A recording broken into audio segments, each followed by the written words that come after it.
What's Happening premiered in 1976, becoming one of the most beloved sitcoms of a year later. 5 of those 9 stars are gone, including the little girl who fought a brutal battle that finally took her just this past August, and the biggest star of the show secretly ended up homeless. Here is where they all landed, starting with Danielle Spencer. She played Dee Thomas, the sharp-tongued little sister of Raj, a pint-sized force of nature whose catchphrases like, "Ooh, I am telling Mama," and "Ooh, you're gonna do it," are still quoted to Raj. Spencer was only about 10 when the show began, stealing scenes from grown comedians with comedy far beyond her years. Out of everyone in this cast, her story will stay with you the longest. Danielle Spencer has spent almost her time surviving the that killed her. It started during the run of the show in 1977, when she was just 11 years old. Danielle was riding to the set with her stepfather Tim Pelt when their car was hit in a horrific crash. Pelt was killed. Danielle suffered a broken arm, leg, and pelvis along with major facial injuries, falling into a coma for 3 weeks. Then, incredibly, she recovered in time to return for the very next season. They styled her hair specially to hide the healing facial scars. But that accident was never true of the tune Hayard. Decades later, in 2003, numbness in her legs revealed a spinal condition linked to that chung crash. It meant surgery and 8 months in a wheelchair to learn to walk again. In 2014, she was diagnosed with breast cancer and underwent a double mastectomy. In 2018, she faced emergency brain surgery, also traced back to that childhood crash. She simply refused to let her struggles define her. Speaking on the Oprah special, Danielle said that even after all this pain, still believing there is a plan, she knows she is here for a reason. And here is the most inspiring part. She walked away from Hollywood to chase a brand new dream, earning her degree at Tuskegee University in Focusing a 2 other decades in Los Angeles. In 2016, she was honored at the National Museum of African American History and Culture in Washington, telling in her story her book, For the Story of Fire. Today, Danielle Spencer is 60 years old and still standing. Dee was the bratty kid sister who always got a last word. But Danielle Spencer became the bravest soul this show ever produced. She was broken more times than anyone should ever endure, yet got back up every single time. Next is Fred Berry, who played Freddie Rune Stubbs. Think of the suspenders, the red beret, and the dance moves that made him the absolute favorite of the show. Berry was in his mid-20s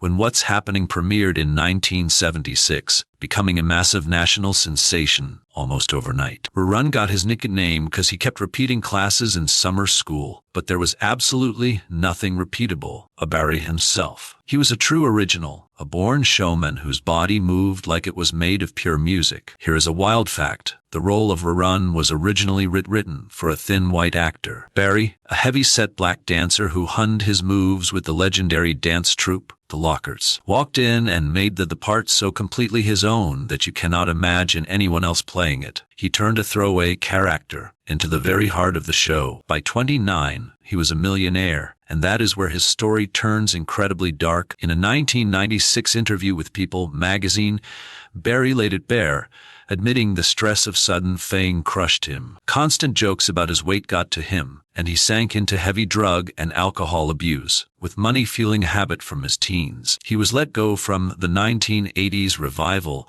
over a salary dispute after asking for more money than the rest of the cast. By his own admission, he survived 3 separate suicide attempts. But here is the redemption story almost no viewer heard. In the 1990s, Berry turned his life around, visiting churches, finding his faith, and becoming a Baptist minister and motivational speaker. Following a type 2 diabetes diagnosis, he lost 100 pounds and reclaimed his health. He passed away on October 21, 2003, of natural causes at home, at just 52-year home. Run was pure joy in a red beret, the guy who could make an entire nation smile just by dancing. Fred Berry spent his real life fighting a secret darkness. He lost almost everything to it, but close into peace before the end found him. Next on our list is Mabel King, who played Mabel Mama Thomas, the warm, formidable matriarch whose word was law and whose love held the family together. King was 40 promoted, bringing a lifetime of stage power to the role. When Mama spoke, you listened. When Mama hugged you, you instantly felt safe. She served as the moral center of the entire series, the anchor everyone else revolved around. Here is what most fans never knew about the woman behind the apron. Mabel King was a serious,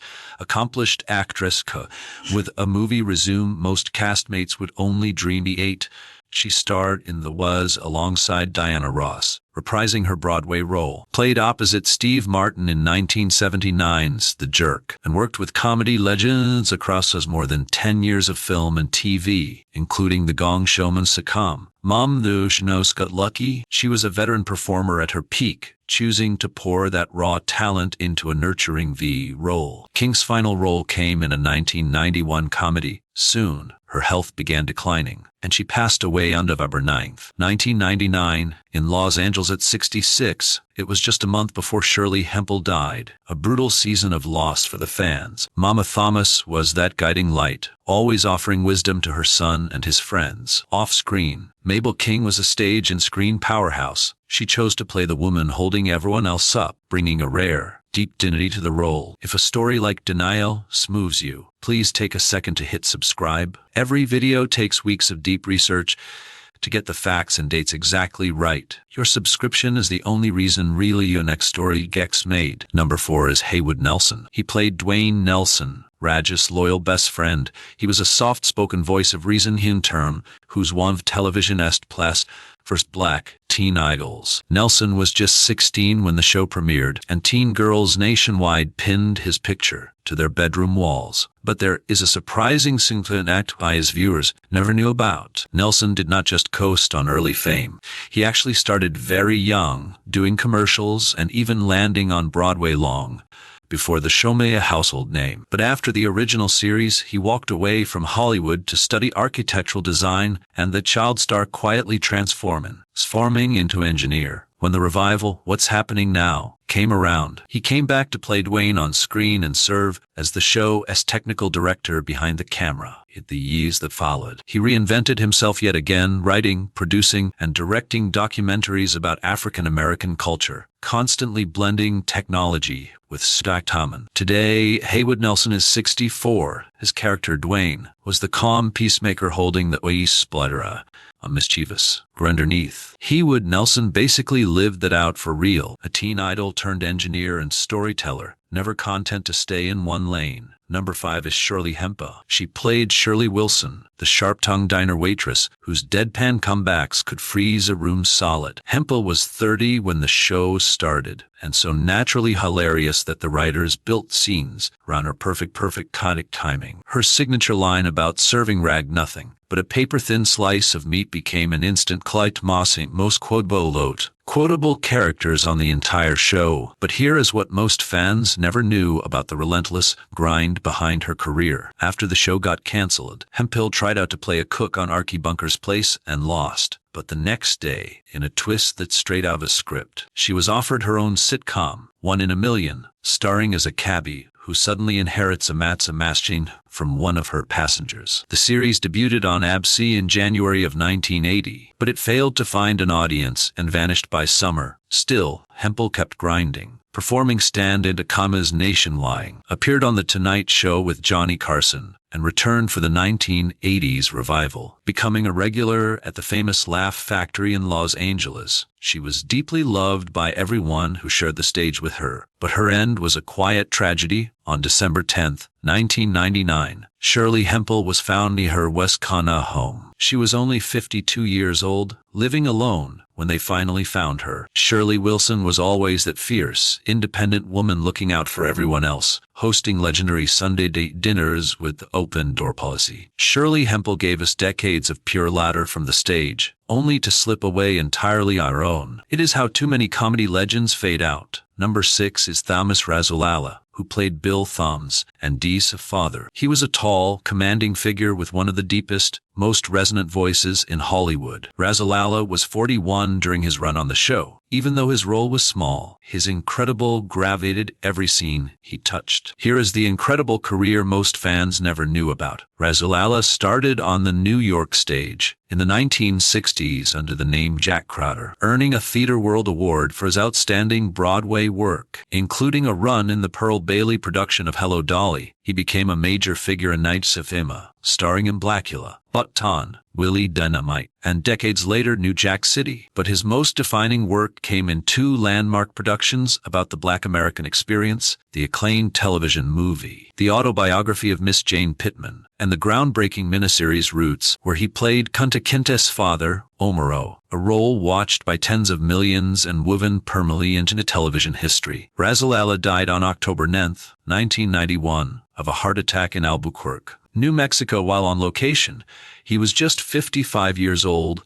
Bill Thomas was the steady Dick Genge at the edge of the family's chaos. Thomas Razzalala was a serious dramatic actor who helped bring one of the most important stories in American television to life, bringing that same quiet authority to a sitcom living room, asking nothing living a good mom. Number 7 is Earl Billings, who played Big Earl Barnett, the warm, fatherly figure who ran the local hangout, becoming the kind of steady, dependable man the whole looked up to. Billings was around 31 during his time in the show, his reassuring presence making the younger characters leaned on. But here is what most viewers never knew about the long road behind that gentle face. Earl Billings quietly built one of the most enduring careers of anyone in this cast, a working character actor for over 6 decades. Born on July 4, 1945, in Cleveland, Ohio, he has been a reliable supporting film after film and show after show. Crimson Tide with Denzel Washington, Con Air with Nicolas Cage, and Twin Fishers, American Splendor, and Thank You for Smoking, along with episodes of The Jeffersons, E.R., and Trude. And here is the detail that makes audiences smile in recognition. For years, Billings was the face of those Runza commercials, playing psychic cake to that famous animated duck. As of today, Earl Billings is 80 years old, having reached that milestone in 2025. Big Earl was the steady neighborhood father everyone trusted. Earl Billings became exactly that in his profession, never the headliner, always the dependable one. He was the actor directors called again and again for half a century, knowing he would never let a scene down. Number 8 is Debbie Morgan, who played Diane, a recurring role in the show's early days, in the years before she grew into one of the most acclaimed, historically important Black actresses' generation. Morgan was around 20 during her run on the show, just a young performer still finding her footing, taking guest roles wherever she could on the founds of there. And here is the extraordinary career most viewers never knew was quietly starting behind that small part. Born on September 20th,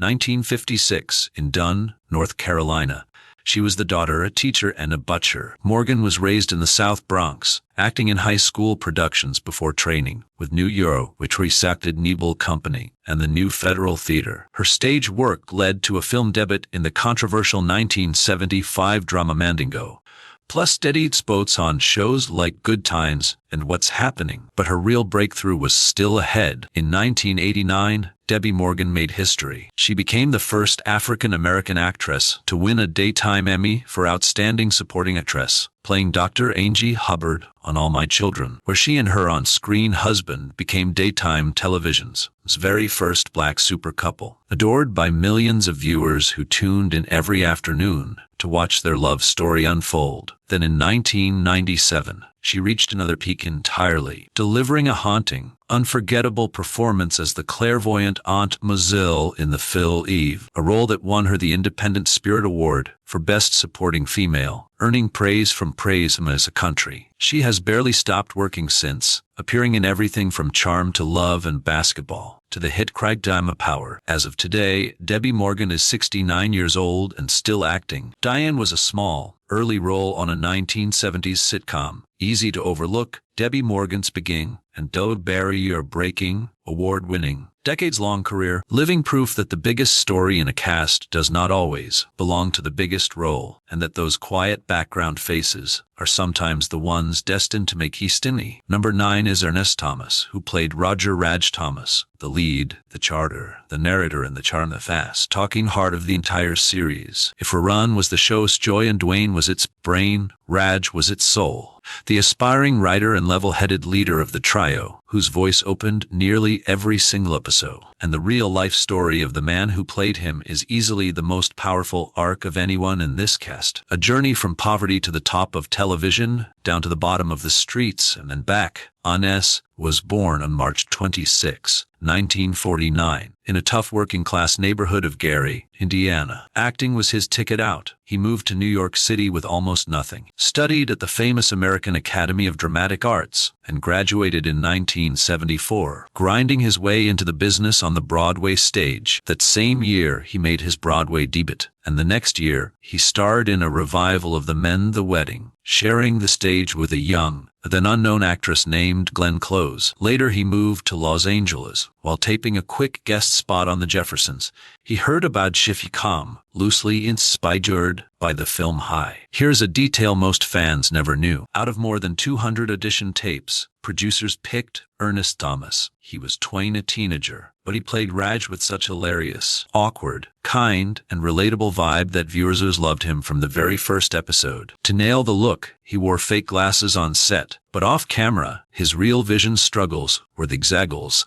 He dealt with a lifelong condition called amylopeia, managing it quietly his entire career. But here is the heartbreaking twist fame often hides. When What's Happening got cancelled in 9-second ring, Spike Thomas, just like Fred Berry, crashed hard. He fell into a deep depression, battling intense addiction. And at his rock bottom, the star of a massive hit TV show was homeless. A man millions welcomed into their homes every week, now had nowhere to sleep. Yet, just like the survivor he played on television, he pulled himself back up. He rebuilt his life, relied on his faith, and got back to acting. He returned stronger than ever, reuniting with his television wife on In the Heat of the Night, trading lines with Martin Lawrence on Martin, and sharing scenes with Denzel Washington in Spike Lee's Sucked Decks, before winning over a whole new generation as the deadpan funeral director Omar on Everybody Hates Chris. He even toured with gospel plays, telling people how far he fell and how he climbed back. Today, Ernest Thomas is 77 years old and still working. On screen, Raj was the smooth talker who could dodge any trouble and always land on his feet. In real life, Ernest Thomas lived the brutal version of that tale. He hit the top, lost it all,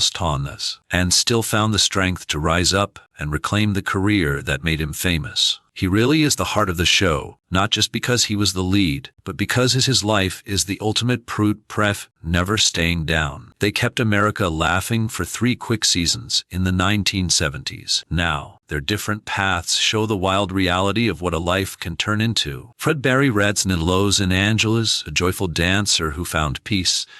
Shirley Hemphill passed 252, with Mabel King following just a month later. Thomas Razalala was lost on a film set at 55, but the kid who cheated death repeatedly, is 60 and risking animals in Los Angeles. Dwayne is 64 and still creating art. Big Earl is 80, with 60 years of screen credits. Diane became an award-winning icon at 69, and Raj, played by Ernest Thomas, the voice who kicked off every show, who lost everything and found his way back, is 70s fest working. 5 cast members were named. Proof that the crew from What's Happening was never just a comedy show. They were real people who laughed together, who struggled, who stumbled, and for the ones still around, who never stopped fighting their way bad.